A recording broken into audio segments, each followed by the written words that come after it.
this truth about being healthy living. Let us look at Luke chapter 19, verse 40, which that God does not hold their peace concerning the truth. And as a result of holding our peace, God had to use a stone in order to project the truth that they saw.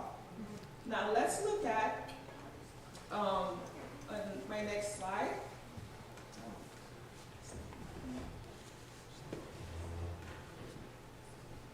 If we look at these article titles, this first one says, why your next trip should be to a blue zone. The next one says, Connecticut among the states in the U.S. to live to 100 years old, according to a study. The next one says, beans, steep hills, friendship, and the surprising secret of longevity. The next one says, is living in a blue zone the secret to living longer, staying healthy in old age? The next one, Loma Linda Blue Zone. Why do people there live so much longer? Centenarian Blue Zone, longevity warriors. The hottest buzzword in wellness steps into real estate. Behold, lessons from America's first and only blue zone. So it's amazing that all these locations, all these articles were popping up, and this is just the last 2 weeks. This is not the last couple of years. And there was much more that I could have put there. But the Lord wants his people to wake up that this is our time to share what he has been wanting to share with us and share with the world for a very long time.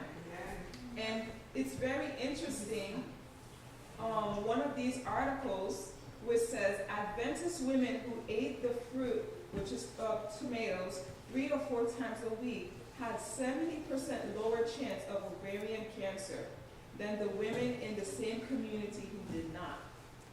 So they're recognizing that people in our faith have something different than those that are in the other blue zones.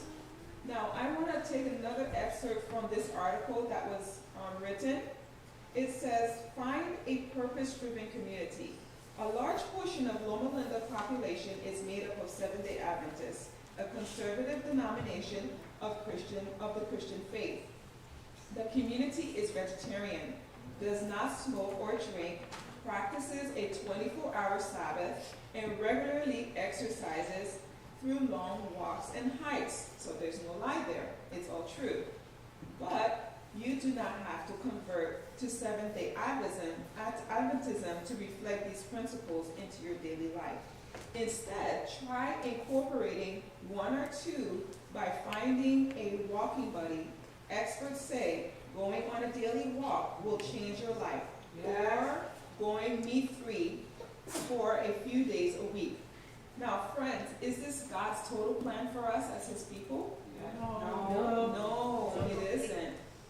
It's much deeper than that. Yes. It's much deeper than that.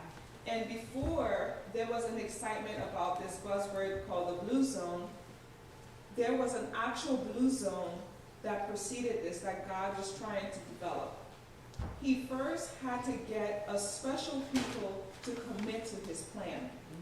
I'm going to read from Deuteronomy chapter 6, verse 1 and 2, which says, now these are the commandments, the statutes, and the judgments, which the Lord thy God commanded to teach you, that ye may do them in the land whither ye go to possess it, that thou mightest fear the Lord thy God, and keep all his statutes and his commandments, which I command thee, that thou and thy son and thy son's son all the days of thy life, and thy days may be prolonged. So what was God's initial idea for his people when it comes long term? What was his plan for us long term? That we would live and prosper and be in good health. That's right. And what was the prerequisite of that able to have? Like, what was the prescription that God gave us? He said we should fear the Lord. One more time? We should fear the Lord, yes, thy God, and yes, keep all his his status. Yes, we should fear the Lord our God and keep his commandments, statutes, and judgments. And the ultimate result of doing that would be a blessing that continues from generation to generation. Yes.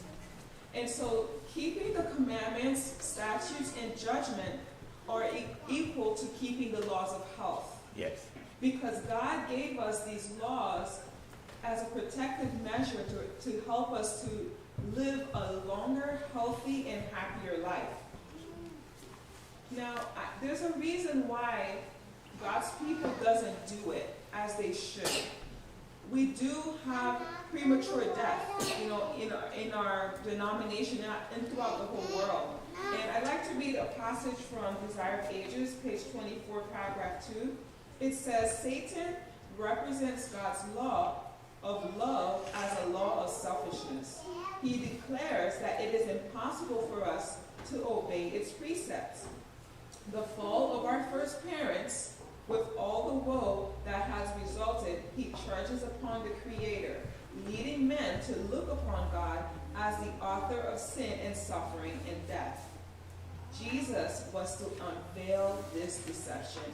As one of us, he has given us the example of obedience.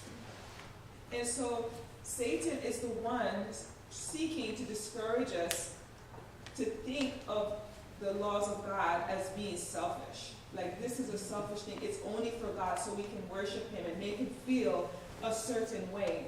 But in actuality, the blessing is more ours than God's. And that if we keep his precepts in obedience, God can bless us to have long life, a prolonged life. But there's a key to this obedience.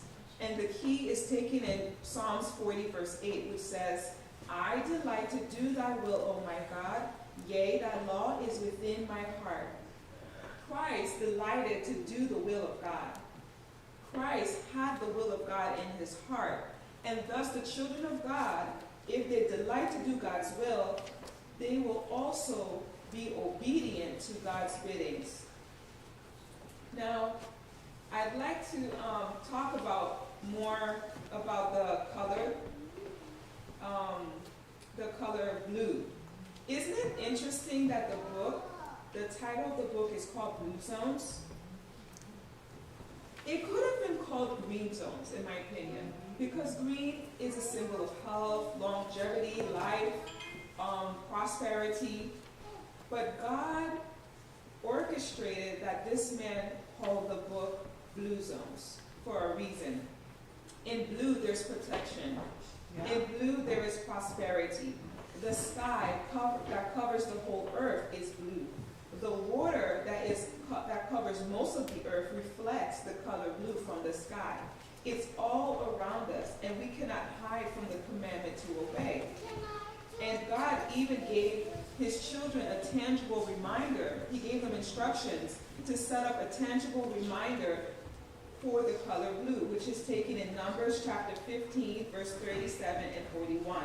And it says, The Lord spake unto Moses, saying, Speak unto the children of Israel, and bid them that they make them fringes in the borders of their garments throughout their generations, that they may put upon the fringe of their borders a ribbon of blue.